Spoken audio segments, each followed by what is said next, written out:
हजरत बिलाल हबशी रजी अल्लाह अन्हु इस्लाम के पहले मुअज़्ज़िन थे।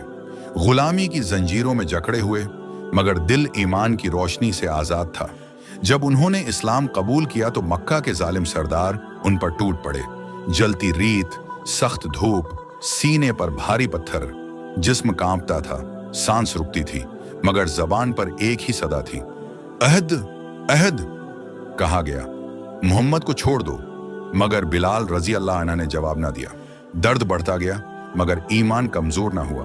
आखिरकार हजरत अबू बकर सदीक रजी अल्लाह अन्हु आए और बिलाल रजी अल्लाह अन्हु को खरीद कर अल्लाह के लिए आजाद कर दिया। वही बिलाल रजी अल्लाह अन्हु जिन्हें कभी मारते थे। बाद में नबी सल्लल्लाहु अलैहि वसल्लम ने फरमाया, ऐ बिलाल, मैंने जन्नत में तुम्हारे कदमों की आवाज सुनी है।